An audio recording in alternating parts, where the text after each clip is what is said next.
السلام علیکم ورحمۃ اللہ وبرکاتہ نحمده ونصلی علی رسولہ الکریم اما بعد اعوذ باللہ من الشیطان الرجیم بسم اللہ الرحمن الرحیم انفروا خفافا وثقالا وجاہدوا باموالکم وانفسکم فی سبیل اللہ ذالکم خیر لکم ان کنتم تعلمون۔ سورۃ التوبہ آیت نمبر 41۔ وقال النبی صلی اللہ علیہ وسلم جاہد المشرکین باموالکم وانفسکم والسنتکم، سنن نبی داؤد۔ عزیز سامعات، خالد بن ولید اسلام کی وہ شمشیر تھے جو کفر کے خلاف ہمیشہ بے نیام رہی۔ خالد بن ولید وہ عظیم سپہ سالار تھے جن کی بے مثال کامیابیوں کی وجہ سے رسول اللہ صلی اللہ علیہ وسلم نے اللہ کی تلوار یعنی سیف اللہ کا خطاب عطا فرمایا۔ شمشیر بے نیام کی پہلی جلد پیش خدمت ہے،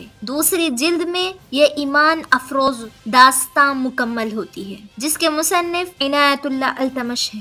عزیز سامعات، خالد رضی اللہ عنہ کیا تھے اور انہوں نے اسلام کو کیا دیا اور آج کے مسلمانوں کو انہوں نے کیا ورثہ دیا، یہ آپ اس داستان شمشیر بے نیام کی 2 جلدوں میں سنیں گے انشاءاللہ۔ وہ مسافر عرب کے صحرا میں اکیلا چلا جا رہا تھا۔ 629 عیسوی 8 ہجری کے زمانے میں عرب کا وہ علاقہ جہاں مکہ اور مدینہ واقع ہیں بڑا ہی خوفناک صحرا ہوا کرتا تھا، جلتا اور انسانوں کو جھلساتا ہوا ریگزار۔ ایک تو صحرا کی اپنی صعوبتیں تھی، دوسرا خطرہ رہزنوں کا تھا۔ مسافر قافلوں کی صورت میں سفر کیا کرتے تھے، لیکن یہ مسافر اکیلا جا رہا تھا۔ وہ اعلیٰ نسل کے جنگی گھوڑے پر سوار تھا، اس کی زرہ گھوڑے کی زین کے ساتھ بندھی ہوئی تھی، اس کی کمر سے تلوار لٹک رہی تھی، اس کے ہاتھ میں برچھی تھی۔ اس زمانے میں مردوں کے قد دراز، سینے چوڑے اور جسم گھٹے ہوئے ہوتے تھے۔ یہ اکیلا مسافر بھی انہی مردوں میں سے تھا، لیکن وہ جس انداز سے گھوڑے کی پیٹھ پر بیٹھا تھا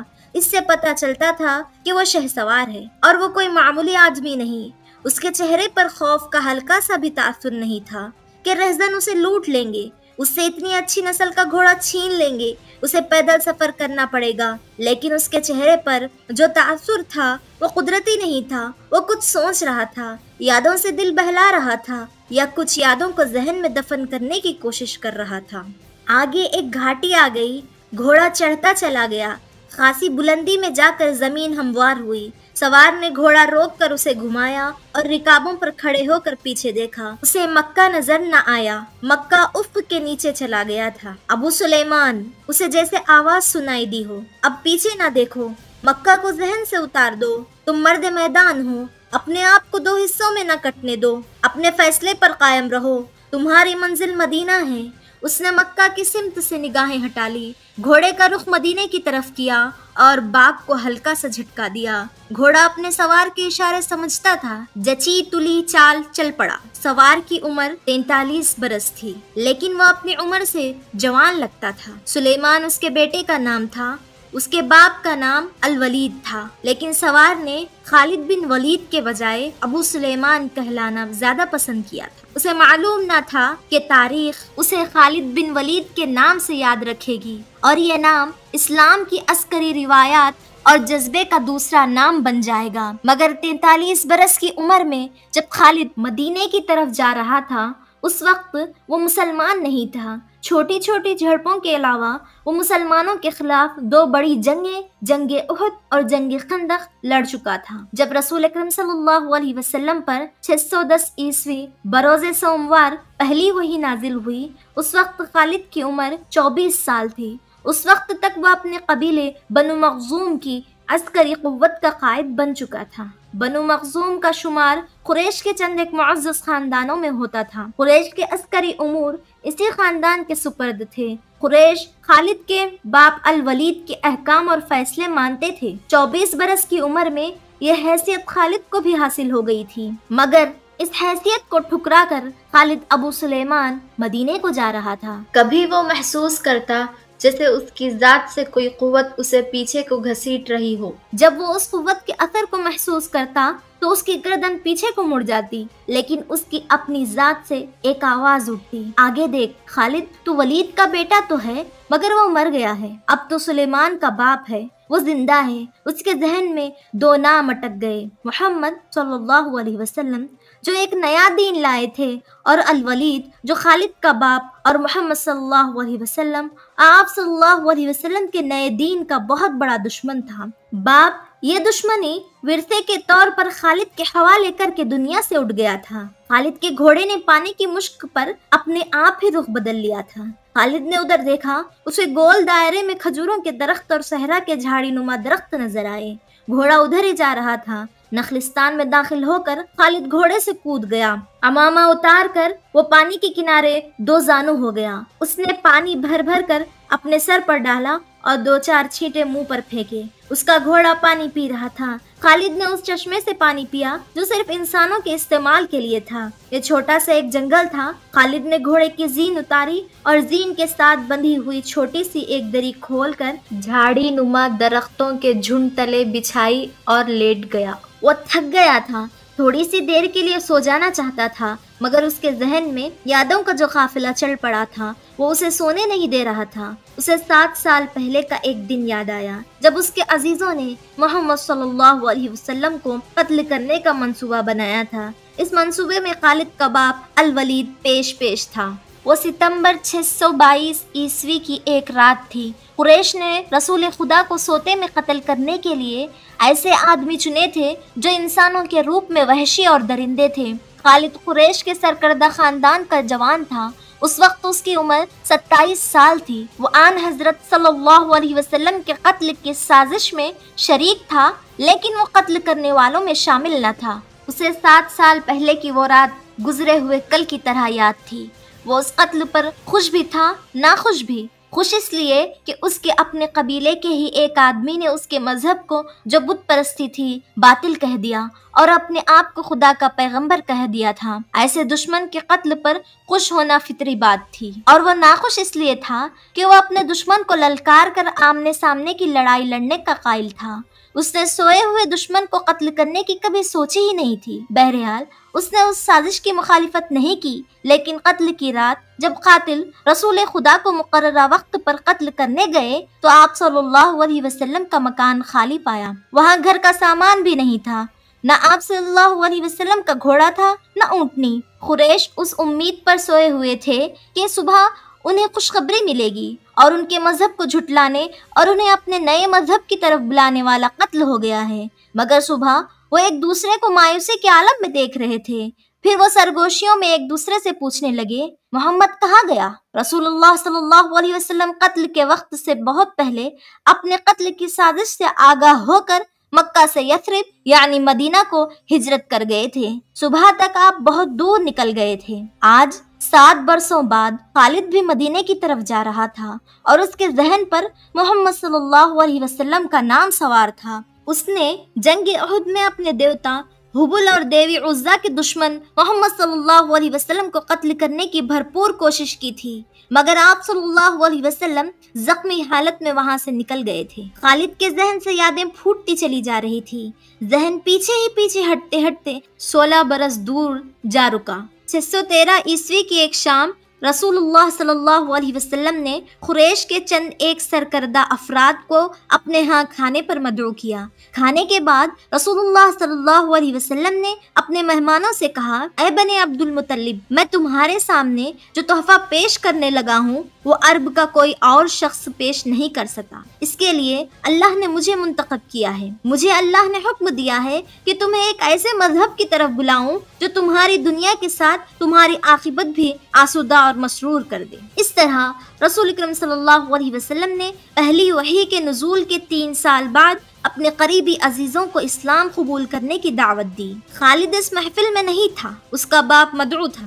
اس نے خالد کو مذاق اڑانے والے انداز میں بتایا تھا کہ عبد المطلب کے پوتے محمد صلی اللہ علیہ وسلم نے کہا ہے کہ وہ اللہ کا بھیجا ہوا نبی ہے۔ ہم جانتے ہیں عبد المطلب قریش کا ایک سردار تھا۔ الولید نے اپنے بیٹے خالد سے کہا، بے شک محمد کا خاندان اعلیٰ حیثیت رکھتا ہے، لیکن نبوت کا دعویٰ اس خاندان کو کوئی فرد کیوں کرے؟ اللہ کی قسم اور قسم حبل اور عزا کی، میرے خاندان کا رتبہ کسی سے کم نہیں۔ کیا نبوت کا دعویٰ کر کے کوئی ہم سے اونچا ہو سکتا ہے؟ آپ نے اسے کیا کہا؟ خالد نے پوچھا۔ پہلے تو ہم چپ ہو گئے، پھر ہم سب ہنس پڑے، الولید نے کہا۔ لیکن محمد کے چچا زاد بھائی علی بن ابو طالب نے محمد کی نبوت کو قبول کر لیا ہے۔ خالد اپنے باپ کی طنزیہ ہنسی کو بھولا نہیں تھا۔ خالد کو 629 عیسوی کے ایک روز مکہ اور مدینہ کے راستے میں ایک نخلستان میں لیٹے ہوئے وہ وقت یاد آ رہا تھا۔ رسول اللہ صلی اللہ علیہ وسلم جن کی نبوت کو قریش کے سردار قبول نہیں کر رہے تھے، اس نبوت کو لوگ قبول کرتے چلے جا رہے تھے۔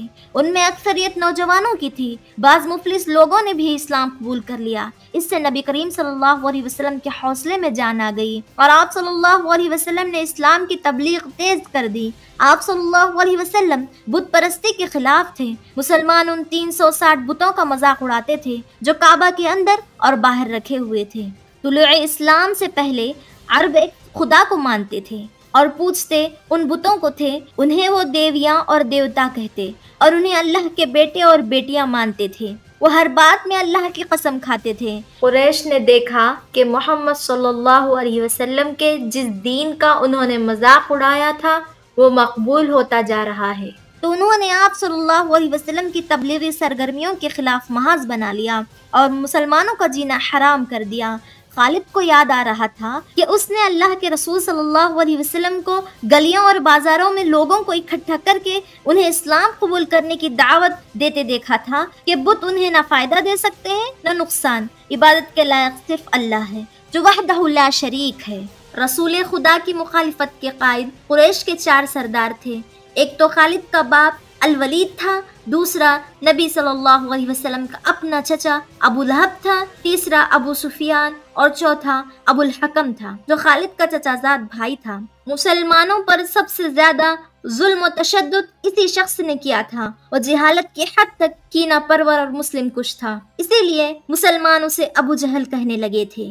یہ نام اتنا عام ہوا کہ لوگ جیسے اس کا اصل نام بھول ہی گئے تھے۔ تاریخ نے بھی اس پستہ قد، بھینگے اور لوہے کی طرح مضبوط آدمی کو ابو جہل کے نام سے ہی یاد رکھا ہے۔ خالد کو یہ یادیں پریشان کرنے لگی، شاید شرمسار بھی۔ قریش کے لوگوں نے رسول خدا کے گھر میں کئی بار غلاظت پھینکی تھی۔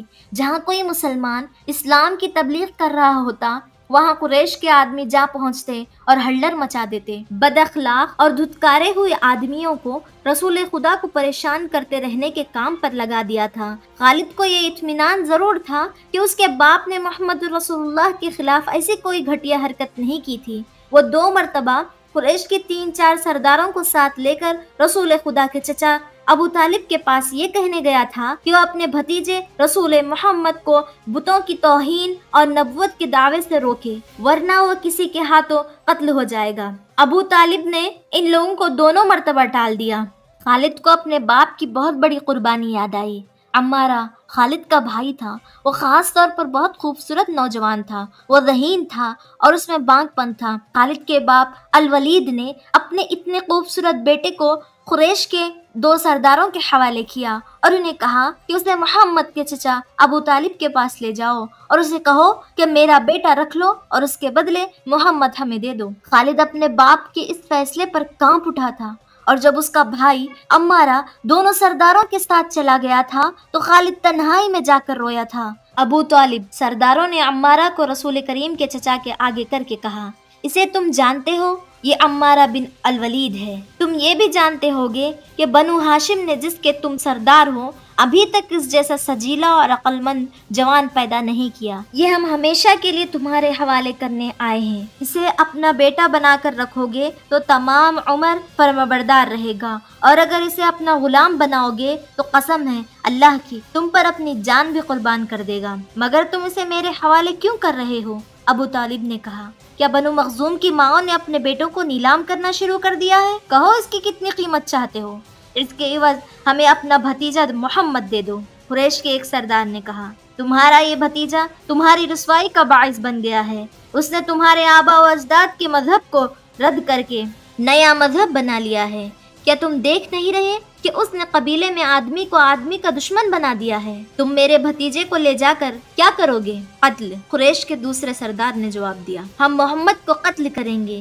یہ بے انصافی نہیں ہوگی؟ تم دیکھ رہے ہو ہم تمہارے بھتیجے کے بدلے تمہیں اپنا بیٹا دے رہے ہیں، یہ بہت بڑی بے انصافی ہوگی۔ ابو طالب نے کہا، تم میرے بھتیجے کو قتل کرو گے اور میں تمہارے بیٹے کو پالوں گا اور اس پر خرچ کروں گا اور اسے بہت اچھی زندگی دوں گا۔ تم میرے پاس کیسا انصاف لے کر آئے ہو؟ میں تمہیں عزت سے رخصت کرتا ہوں۔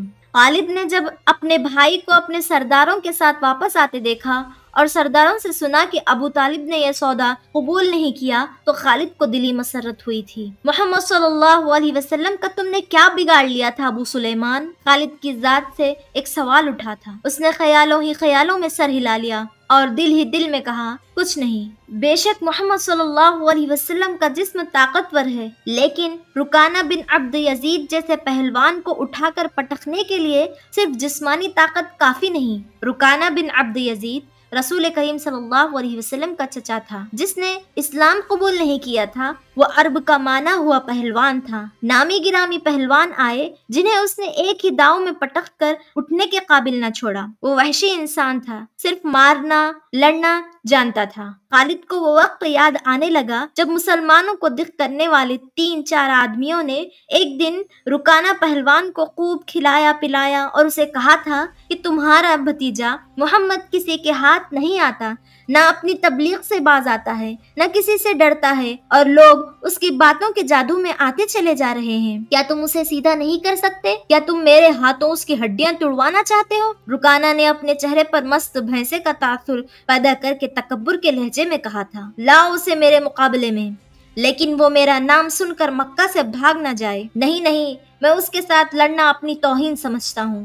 اس نے اکسانے والے آدمیوں کی بات نہ مانی۔ وہ کسی پہلوان کو اپنے برابر سمجھتا ہی نہیں تھا۔ مسلمانوں کے دشمن خاموش ہو گئے، لیکن سوچتے رہے کہ رسول خدا کو رکانہ کے ہاتھوں گرا کر آپ صلی اللہ علیہ وسلم کا تماشا بنایا جائے۔ مکہ کے یہودی خاص طور پر رسول اکرم صلی اللہ علیہ وسلم کے دشمن تھے، لیکن وہ کھل کر میدان میں نہیں آتے تھے۔